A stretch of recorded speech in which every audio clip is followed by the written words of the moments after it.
Vamos a orar. Señor, te damos gracias porque nos permites estar en este lugar. Te pedimos que podamos venir, Señor, en atención a lo que tu palabra dice, que seamos oportunos en las consideraciones que tengamos este día, Señor, y que nos apeguemos a lo que dice tu palabra. Te damos gracias y por la lectura que podemos tener de este libro. Te pedimos que sea de bendición para cada uno de los que lo leemos, y que, Señor, como dice tu palabra, lo guardemos en nuestro corazón y lo pongamos por obra. Te damos gracias y oramos en el nombre de nuestro Señor Jesús. Amén. Bien, hermanos, vamos a iniciar con algunos apuntes que vale la pena tener. La semana anterior, en las primeras dos hojas que pudimos leer, el propósito era comprender los tres tipos de interpretación que habían, que es la interpretación preterista, la interpretación idealista y la interpretación dispensacional.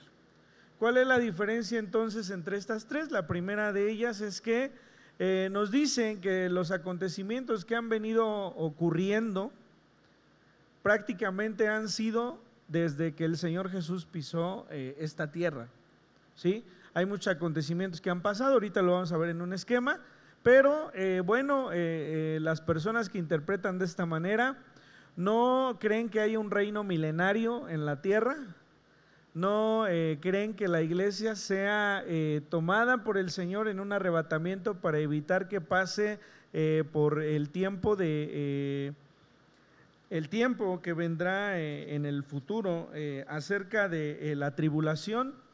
Y es muy simple su división, solamente hay un antes y un después, ¿no? Para la parte idealista son todos aquellos que toman en cuenta los mensajes que están escritos y los utilizan para enseñar pues, acerca del bien y el mal y la eterna lucha entre Satanás y nuestro Señor Jesús, ¿no? Y por último, cuando nos enfocamos a la parte o a la interpretación dispensacional, pues solamente es una interpretación que tiene una idea cronológica de lo que el Apocalipsis y los hechos escatológicos han de ocurrir. Acuérdense que la escatología son los hechos futuros, los hechos que vendrán, ¿no? Entonces esa es la diferencia entre estas tres. Toda la semana estuve leyendo y escuchando y buscando para poder establecer dos esquemas que nos hagan ver cuál es la diferencia entre estas dos posturas. Al final de la semana anterior, Liz nos hacía un comentario respecto del por qué nosotros nos apegamos a la interpretación dispensacional. Y bueno, hay algunos motivos que por supuesto tendremos que ir viendo. O sea, es importante establecer que en un principio no nos quedarán claras ciertas cosas, pero en cuanto vayamos avanzando, iremos viendo el por qué es que enseñamos de esta forma, pero aclarando una cosa que vale la pena decir. Primero, nada tiene que ver con la salvación. Tanto los que enseñan de una manera u otra creen que el Señor Jesucristo vino, murió por nosotros, por los pecadores, y que resucitó, ¿sí? Así que cada uno de nosotros, al creer en su nombre, seremos salvos de esta manera. También ambas enseñanzas muestran que los hechos del Apocalipsis han de suceder. No me estoy contradiciendo con lo que dije hace un momento. Solamente los dispensacionalistas tienen un orden cronológico de los hechos de acuerdo a lo que está escrito en el Apocalipsis. Para los que enseñan de la otra forma, los hechos ocurren en diferente momento e incluso, como lo vamos a ver ahorita en el esquema, en los capítulos que tienen que ver con los sellos, con las trompetas y con las copas, solamente es una repetición de lo mismo. Es decir, los sellos hablan de un juicio, las trompetas son ese mismo juicio descrito de otra manera y las copas son ese mismo juicio dicho de esa manera, ¿no? O de otra manera. Entonces, esa es una de las diferencias. Entonces, Mel, ayúdame por favor con el primer esquema. Este esquema ya lo tienen ahí en sus hojitas por si no lo alcanzan a ver.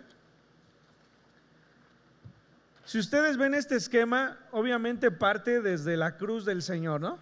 Ambos parten desde aquí. Para los dispensacionalistas, esta es la cronología de los hechos.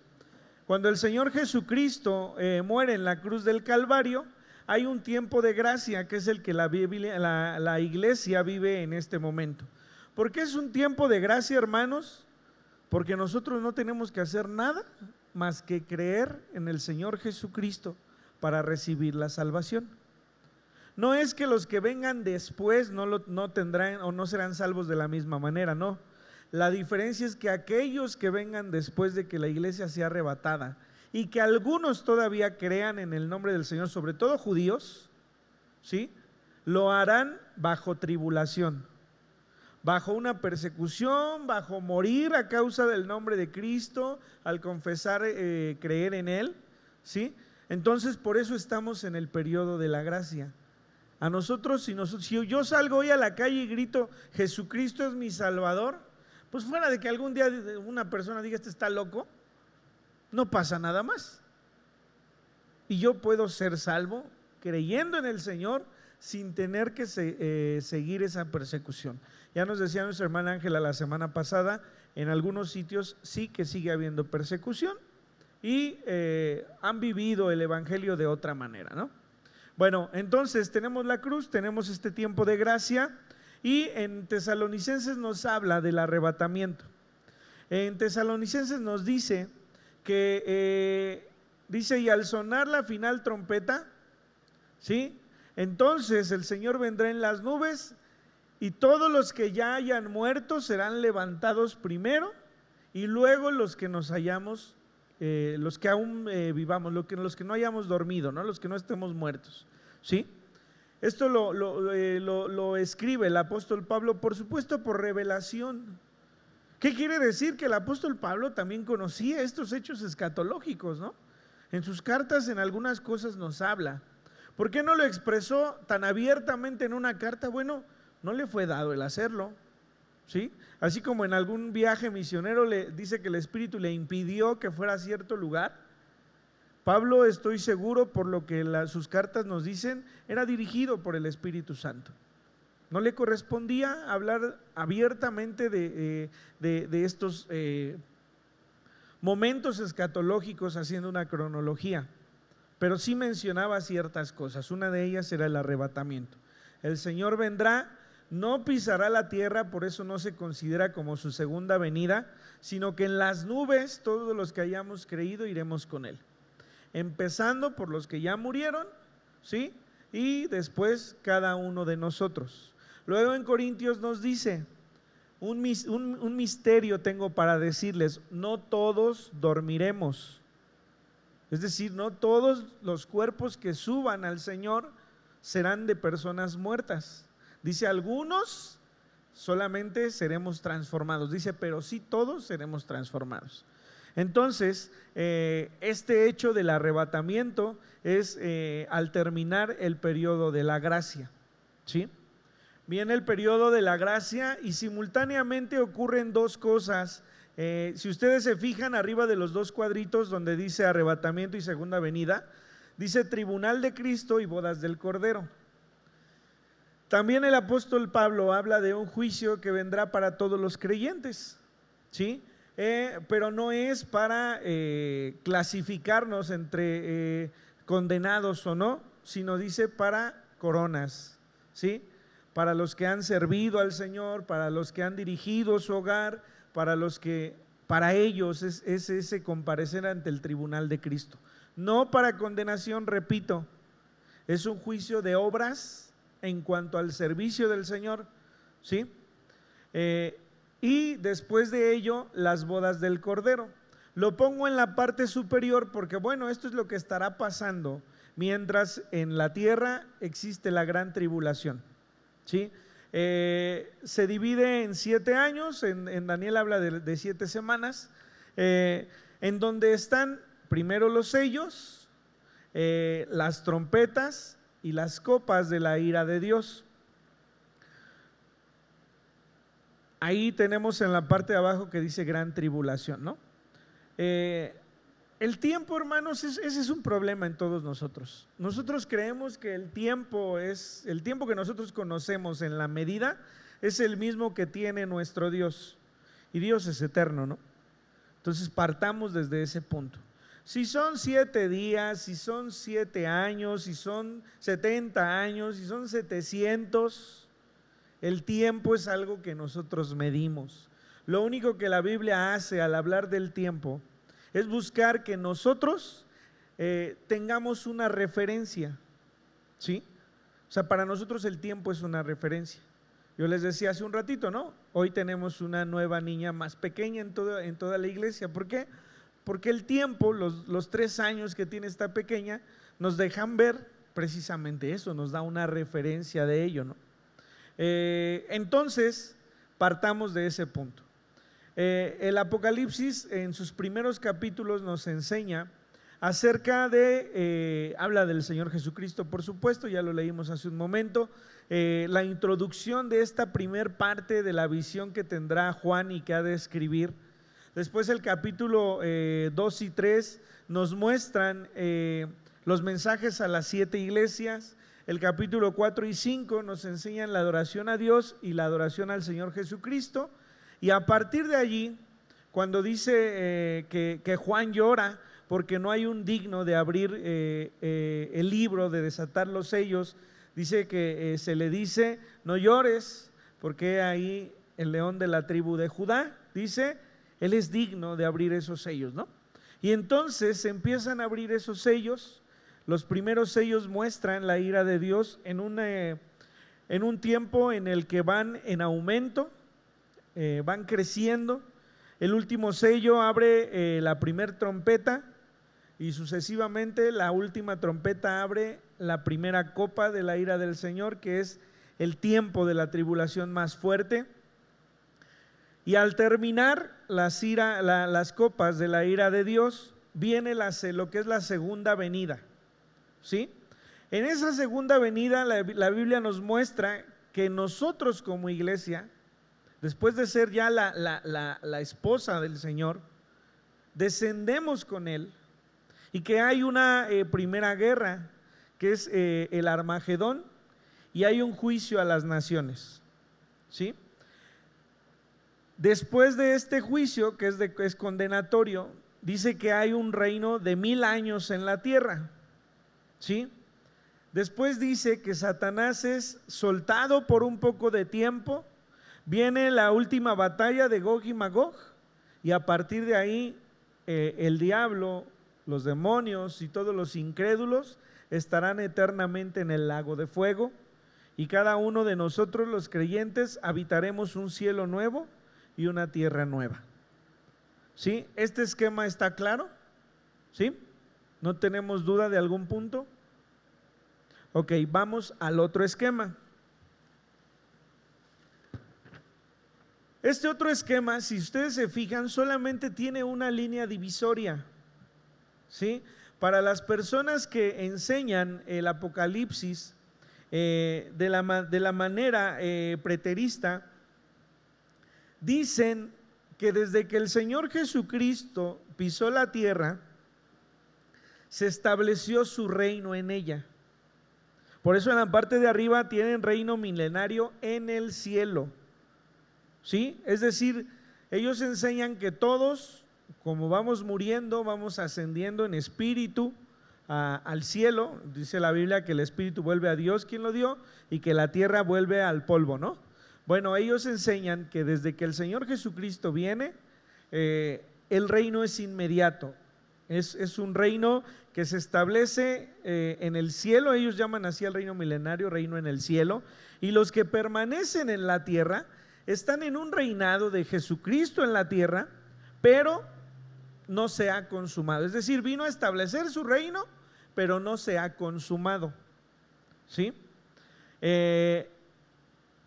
Mientras esto sucede, como vemos en la parte de abajo, estamos habitando la gran tribulación. Los sellos, las trompetas y las copas son el mismo juicio, solamente explicado de una manera distinta, ¿sí? Pero está ocurriendo.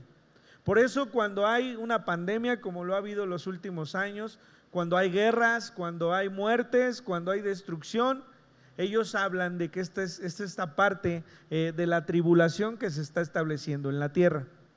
No sé si me explico.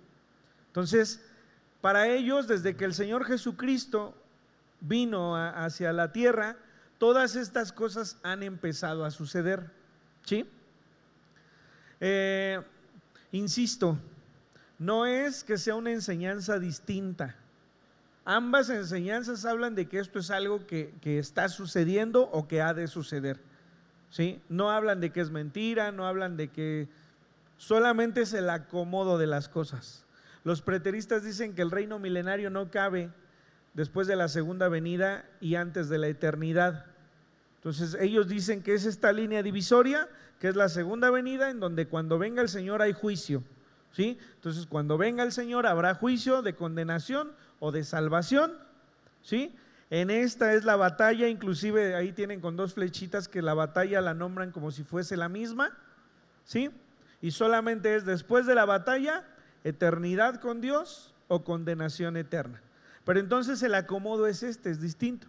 Aquí ya no vemos las mostradas las semanas, porque están ocurriendo en el mismo momento, desde que el Señor vino, ¿sí? Habla de los juicios desde allí. Entonces, estas son las dos posturas. Creo que debe quedarnos claro algo, y lo vuelvo a repetir porque es mi intención que así sea.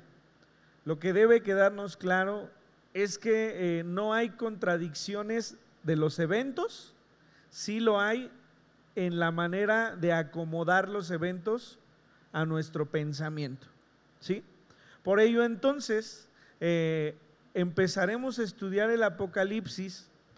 Creo que la manera más sencilla de hacerlo es ver la cronología que hay en el tipo de enseñanza dispensacional, porque van, digamos, de manera organizada. Si quizá los dispensacionalistas se equivocan, no pasa nada. Pues, si se equivocan en la manera de enseñar, pues entonces los acontecimientos ya están pasando, ¿no? O sea, realmente no tiene la mayor relevancia. Que sí creo que aceptar de alguna manera la condición preterista nos deja por sentido común pensar que entonces no estamos siendo librados del juicio. O sea, si la iglesia va a vivir la tribulación, entonces no estamos siendo librados del juicio de Dios. A lo mejor seremos librados de la condenación, ¿no? Pero la iglesia está sufriendo entonces lo que sería todos los eventos de juicio, entre los sellos, las trompetas y las copas, ¿sí? Por eso realmente es que creo o me inclino más hacia esta postura, ¿sí? Entonces vamos por favor ahora sí, después de haber visto estos dos esquemas, a la tercera hoja.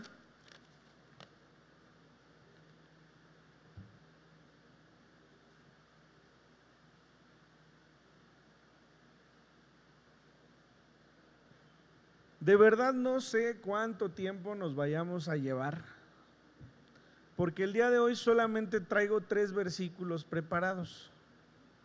¿Por qué? Por la riqueza del contenido del libro, ¿sí? Entonces yo prisa no tengo, ¿no?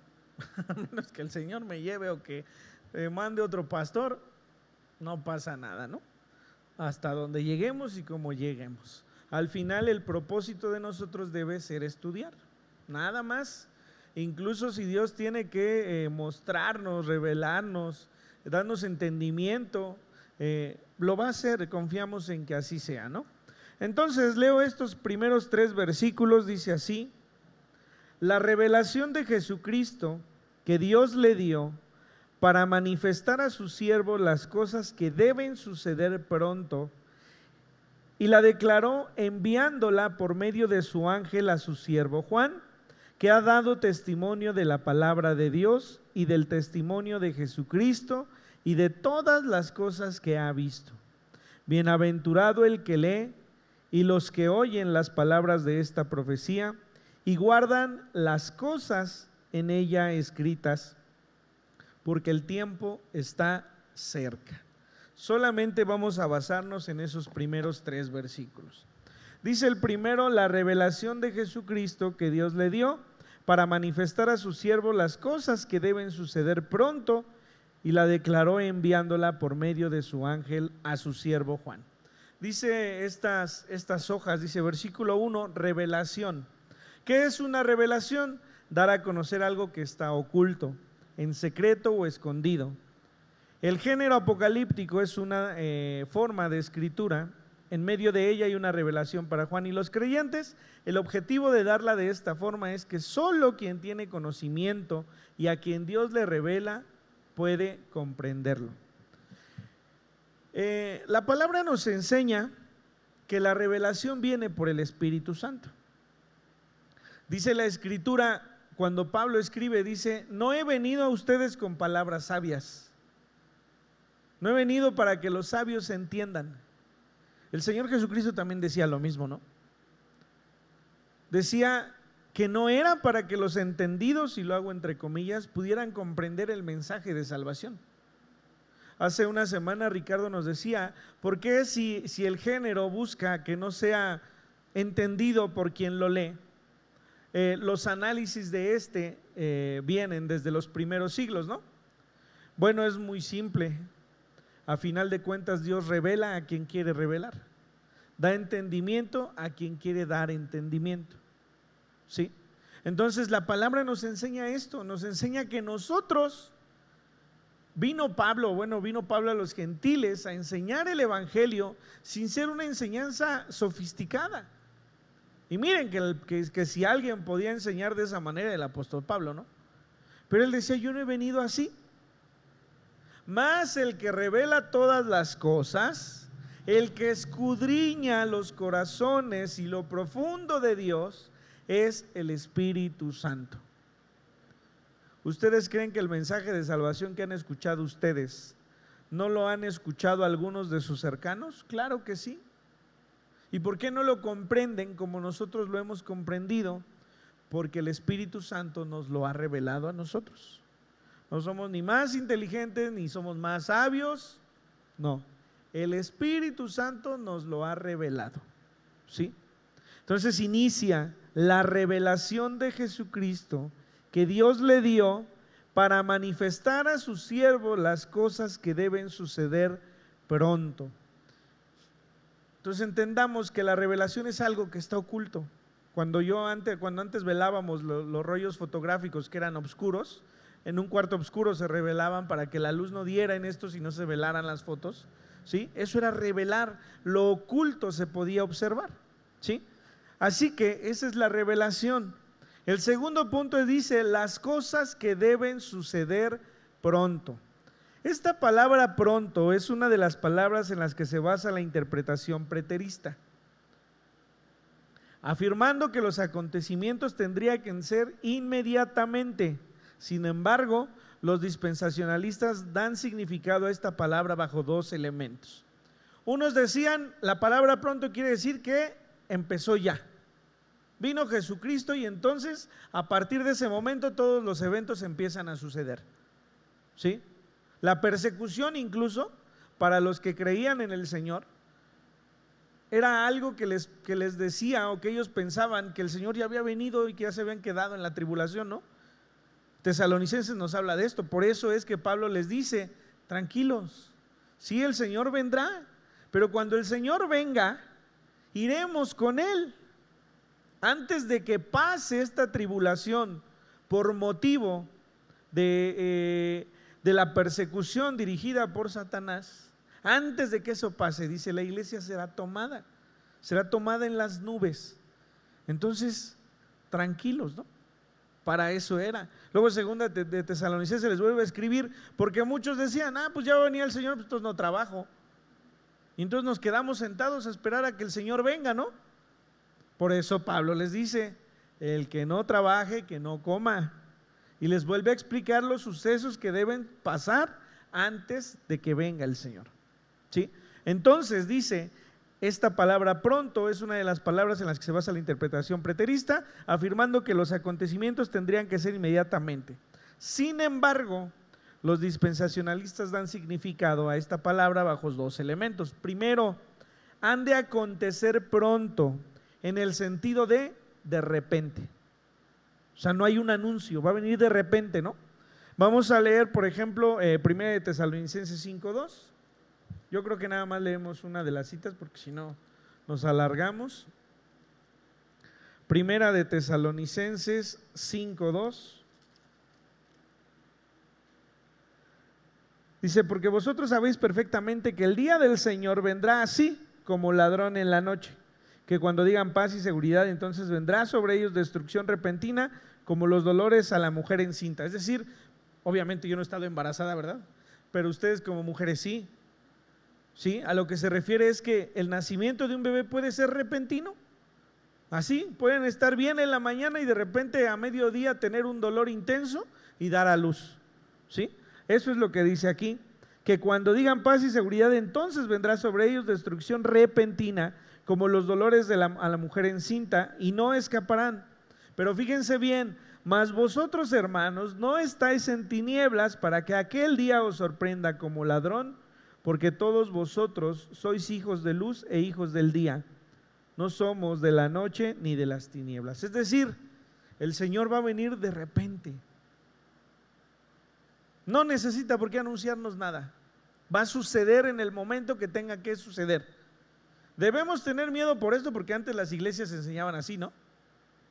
Tengan cuidado, hermanos, porque si ustedes están en pecado y si el Señor viene de repente se van a quedar. No, dice Pablo, ustedes son hijos de luz. No nos preocupe que el Señor venga de repente. Va a suceder cuando tenga que suceder y cuando suceda no seremos sorprendidos porque hemos creído. Así que bueno, dice, han de acontecer pronto en el sentido de repente, una vez que el tiempo establecido llegue. La otra cita, si quieren, la pueden ver después. Y el B es una expresión de certidumbre. Deben proviene de la palabra dei, que quiere decir verbo impersonal que indica una necesidad en la naturaleza de Dios de ser satisfecha. Es necesario que se cumpla. Hay acontecimientos en Dios que deben suceder. Su venida debió pasar o debe pasar. Su sacrificio en la cruz era algo que debía suceder y que sucedió. ¿Sí? Entonces, deben suceder quiere decir que para nosotros no debe ser algo que nos preocupe, porque nuestro Señor estará satisfecho cuando suceda. ¿Sí? A veces creemos que es tardado el que ha venido, ¿no? Va a suceder cuando deba suceder. Y el que suceda debe estar en una certeza de nuestro pensamiento, porque le importa más a nuestro Dios que suceda de lo que nosotros siquiera tenemos conciencia que debe suceder. Entonces, en esta parte está el fundamento. Que la palabra dice es un verbo impersonal que indica una necesidad en la naturaleza de Dios al ser satisfecha. Es una necesidad de que suceda tal cosa. Y dice que esta revelación fue dada por medio de su ángel a su siervo Juan. No es una revelación que haya venido del Señor Jesucristo directamente al apóstol. El apóstol Pablo decía, a mí nadie me enseñó el evangelio sino el Señor Jesús, ni carne ni sangre, dice, sino el Señor Jesús.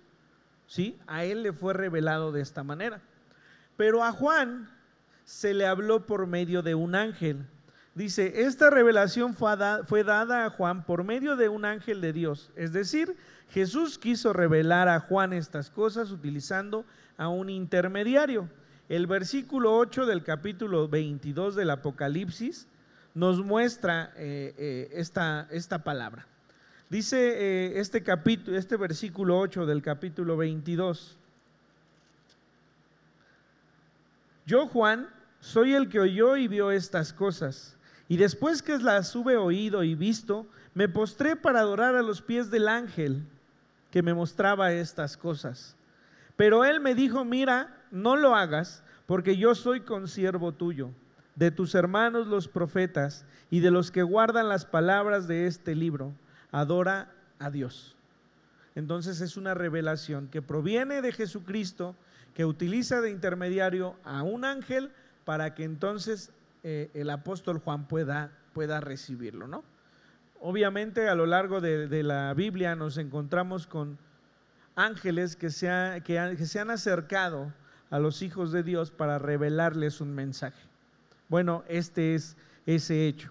Vuelvo a leer este primer versículo: la revelación de Jesucristo que Dios le dio para manifestar a sus siervos las cosas que deben suceder pronto, y la declaró enviándola por medio de su ángel a su siervo Juan. En el versículo 2 se establece quién es Juan, que ha dado testimonio de la palabra de Dios, hablando del siervo Juan, que ha dado testimonio de la palabra de Dios y del testimonio de Jesucristo y de todas las cosas que ha visto. A ver,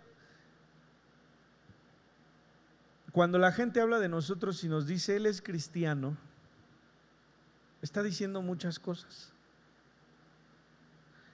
Yo cuando tenía menos edad, mucha menos edad, y me decían eres cristiano, decía bueno, voy al templo.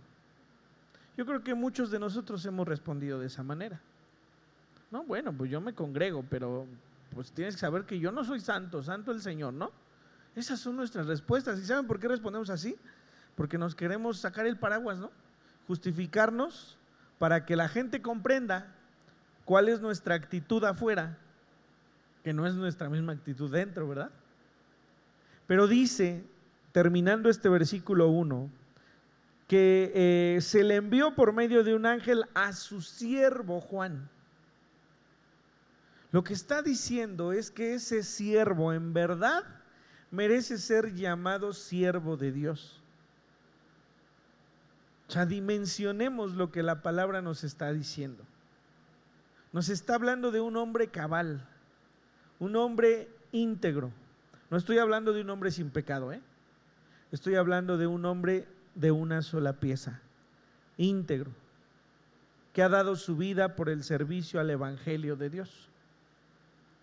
Así que el que se nombrase como siervo de Dios nos dice mucho, y más por la cercanía del tiempo, ¿no? Cuando de repente nos encontramos alguna persona grande, mayor, que nos conoció a mis hermanos y a mí pues desde pequeños, y me dice, ¿tú eres Jonatán? ¿Te pareces mucho a tu papá? Ajá. Eso es una carga para mí, porque tengo en muy alta estima a mi papá. ¿Tú eres creyente? ¿Te pareces mucho al Señor? Tú eres su siervo. O sea, dimensionemos quién era el apóstol Juan, ¿no? Y en el segundo versículo dice del mismo Juan que Juan ha dado testimonio de la palabra de Dios. Y esto debe mostrarnos una característica más. La palabra testimonio, esta palabra testimonio viene de testigo. Y el testigo para estos tiempos se le daba el mismo significado que a la palabra mártir. Esteban fue mártir o testigo de Dios. Es decir, dio su vida, los mártires son esos, personas que dan su vida por el evangelio de Dios. Bueno, pero ¿cómo si Juan no estaba muerto? ¿Cómo podría haber sido mártir si no murió? Bueno, los escritos que hablan del apóstol Juan dice que al tiempo en el que Domiciano era el gobernador, ordenó que todos tendrían que doblar sus rodillas ante él y adorarle. Así que como Daniel, el del Antiguo Testamento, Juan se rehusó a doblar sus rodillas delante de él, y entonces como castigo fue metido a una caldera con aceite hirviendo. Así fue metido y salió vivo, por supuesto, por el poder del Señor. Así que es mártir porque dio su vida. Él estaba dispuesto a morir en aquel lugar. Como no murió, Entonces, en el derecho, y que me corrija Liz, no se puede juzgar a una persona por lo mismo. O sea, si ya recibió una sentencia por un delito y se le dio, ¿cómo se dice, Liz, cuando es inocente?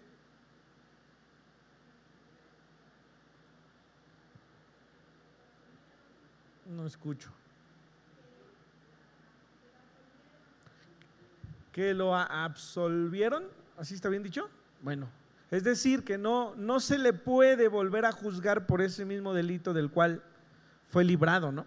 Así que entonces es enviado a la isla de Patmos, ¿sí? Después de haber estado en una caldera llena de aceite hirviendo. No murió porque el Señor no quiso, porque todavía tenía que escribir esta revelación. Así que este hombre es enviado a Patmos, más o menos, dice ahí en el escrito, entre el año 81 y 96 estuvo Domiciano.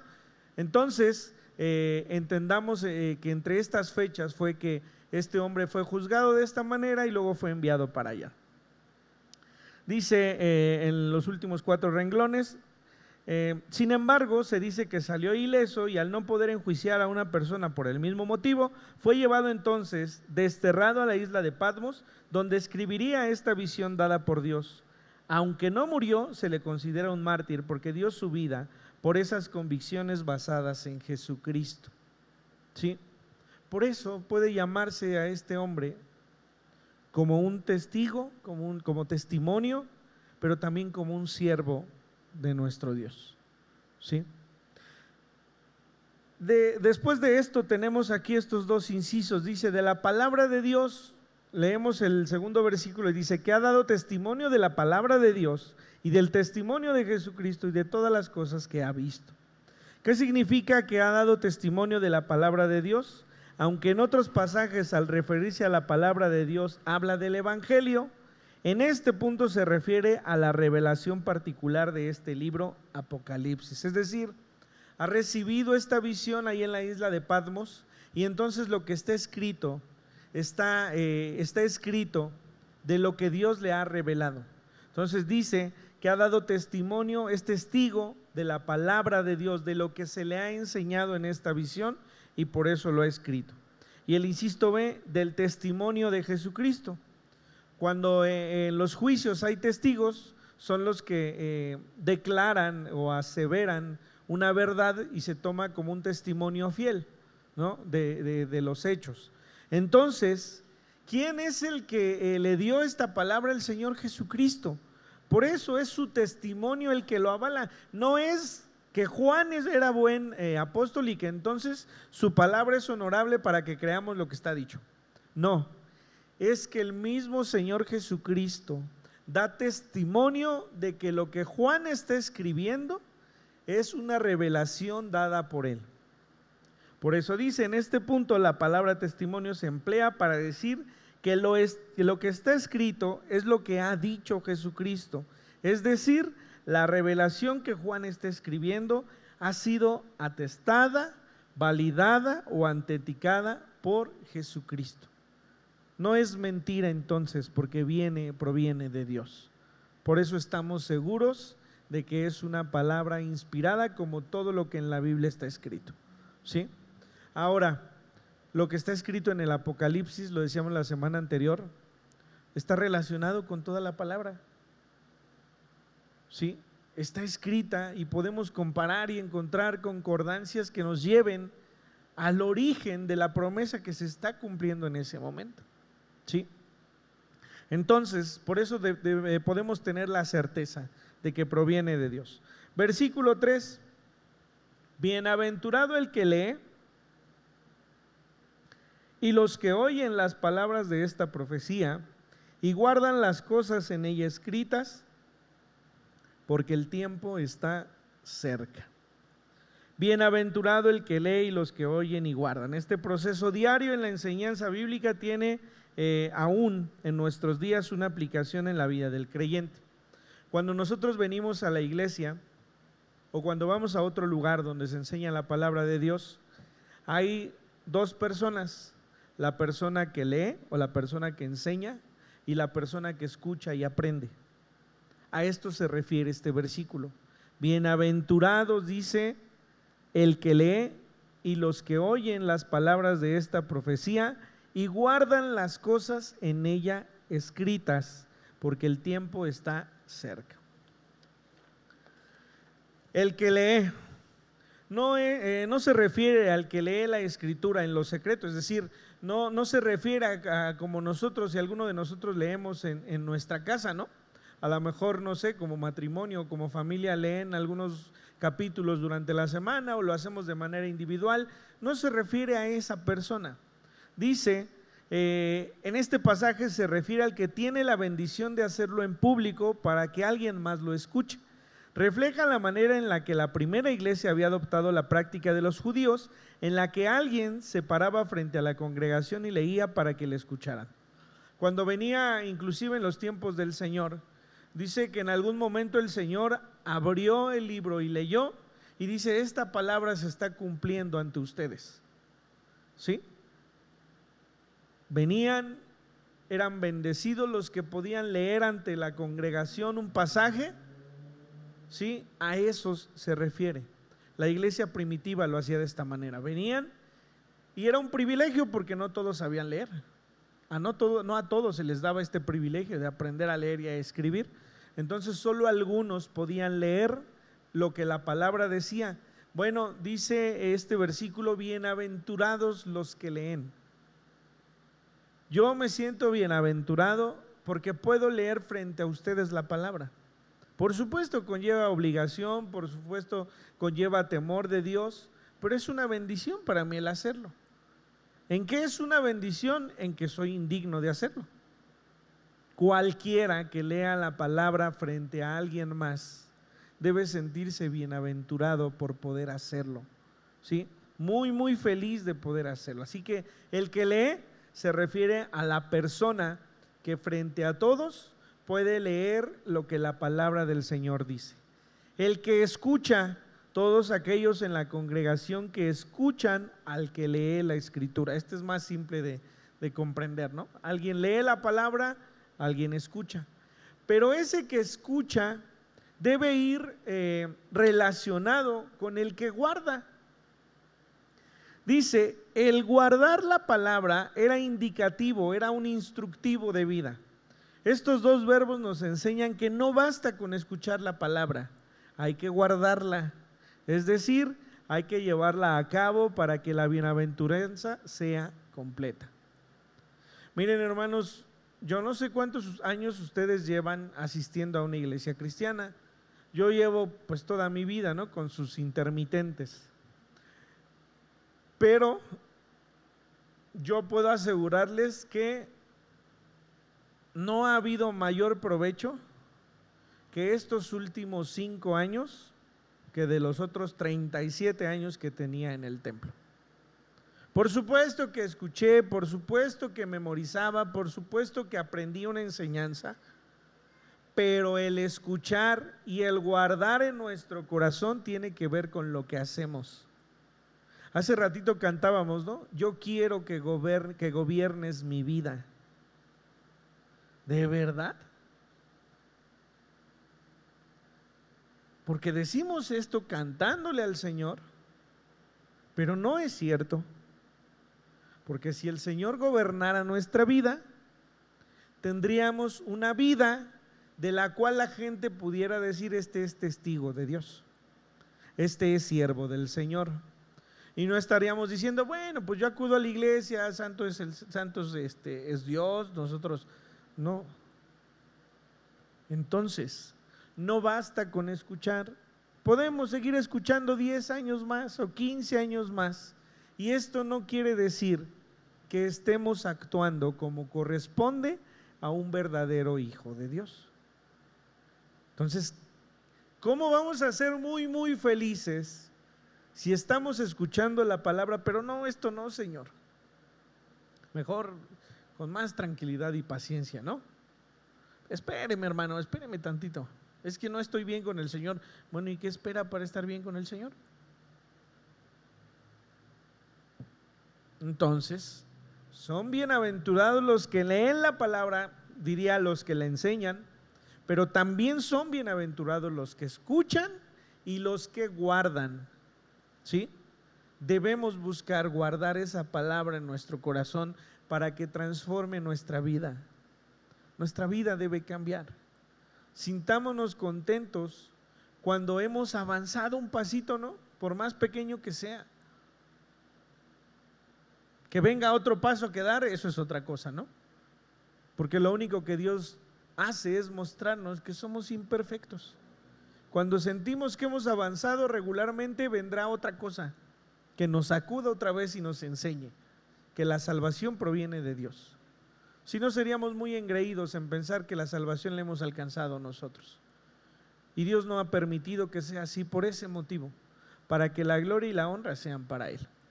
Entonces, bienaventurados, dice, el que lee y los que oyen las palabras de esta profecía y guardan las cosas en ella escritas, porque el tiempo está cerca. Vamos a volver otra vez al tiempo. El tiempo está cerca. Dice, suponiendo que Juan escribiera el Apocalipsis a mitad del periodo de gobierno de Domiciano, han transcurrido 1938 años. El periodo de Domiciano está datado, está fechado históricamente, o sea que sabemos cuántos años han transcurrido de ello, ¿no? Si la palabra cerca se refiere al tiempo, como la palabra pronto del primer versículo, en que habría de ocurrir, ya hubieran acontecido las cosas. Sin embargo, hay que considerar que el tiempo en Dios no existe, Él es eterno. Los estudiosos hablan de esta palabra refiriéndose a la cercanía de que sucederá. Estamos cerca del regreso del Señor, pero no estamos cerca por el tiempo, estamos cerca porque somos creyentes y porque estamos seguros que eso va a pasar, ¿sí? Así que algunos dicen esto no se refiere al tiempo, se refiere a la cercanía de que esto pase hacia nosotros, ¿sí? Si en verdad fuera en cuanto a tiempo, han pasado 1900 años y todavía no viene el Señor. Entonces todos los acontecimientos que están escritos aquí no han pasado pronto, ¿verdad? O sea, bajo esa misma lógica, entonces se ha retardado. Pero no, se refiere a la cercanía, a la certeza de que esto suceda. Los estudiosos hablan de esta palabra refiriéndose a la cercanía de que sucederá. Regresando a la interpretación del pronto, podemos estar seguros de que si para alguien es importante que esta revelación se cumpla, es para nuestro propio Dios. Ahí la importancia de las cosas que deben suceder. Suponiendo que la interpretación preterista fuera la adecuada, ese pronto tampoco se ha cumplido, ¿sí? Aquí está en realidad lo importante del mensaje para las iglesias que están siendo martirizadas en persecución. Para este tiempo, y lo repito, había una persecución interminable. Los padres veían cómo se llevaban a sus hijos y los mataban y los asesinaban. Los hijos veían cómo se llevaban a sus padres y los metían como a Juan, porque no fue el castigo único para él, en lugares hirviendo con aceite para que murieran en dolor. Esta era la iglesia, este era lo que ellos estaban viviendo. Por eso ellos decían, Señor, ¿por qué no has venido? ¿Ya no vendrás? ¿Acaso Domiciano es más poderoso que tú? Por eso la revelación del Apocalipsis de decir, esto va a terminar así. Claro que yo tengo el poder, claro que no hay un dominio de Domiciano sobre mí, yo sigo teniendo el control de las cosas. El consuelo para esta iglesia era saber que Dios tenía el control, como lo tiene ahora. El consuelo era y es saber que cuando llegue el tiempo, de repente, pronto, la iglesia será tomada y llevada a reinar eternamente con Dios. El final está contado, está dicho. Y les pongo aquí el penúltimo versículo del Apocalipsis. El que da testimonio de estas cosas dice, ciertamente vengo en breve. El Señor Jesús es el que da testimonio, el que fue testigo, el que dio palabra y certeza de que esto provenía de Él. Y su palabra dice, vengo pronto. El tiempo está cerca porque ha de cumplirse. Si es hoy, si es mañana, si es en 100 años o en 1000, Nuestro Señor no ha retrasado su venida. Vendrá en el momento justo, cuando todos los que han de creer sean añadidos a su iglesia. Así que, hermanos, estos primeros versículos tienen mucha profundidad en su enseñanza. Y es importante que vayamos leyendo de esta manera. Hay, por supuesto, versículos que no serán necesario verlos con tanta profundidad y que nos permitirá avanzar un poco más. Pero comprendamos el momento en el que está escrita esta revelación. Nosotros no sabemos lo que es vivir de esa manera. No somos perseguidos, no somos lastimados, no somos enjuiciados. Nuestra familia está tranquila, pero aquellos estaban desesperados. Y el mensaje del Señor es: fíjate en el final. Te voy a contar lo que ha de suceder al final.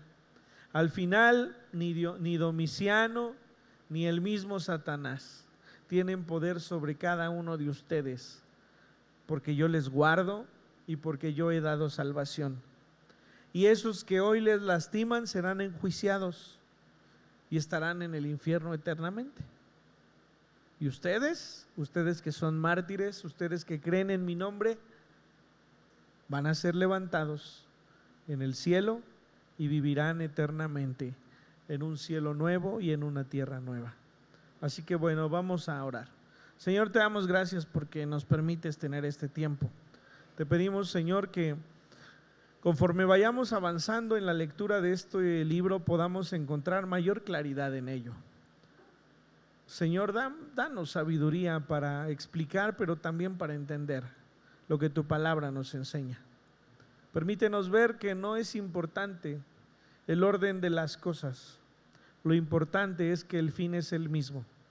Tú, Señor Jesucristo, vendrás, harás juicio, y Señor, las naciones que hayan creído en tu nombre estarán a tu lado eternamente, porque tu palabra nos enseña que habrá un cielo nuevo y una tierra nueva, y entonces, Señor, habitaremos contigo eternamente. Te damos gracias y bendecimos tu nombre. Amén.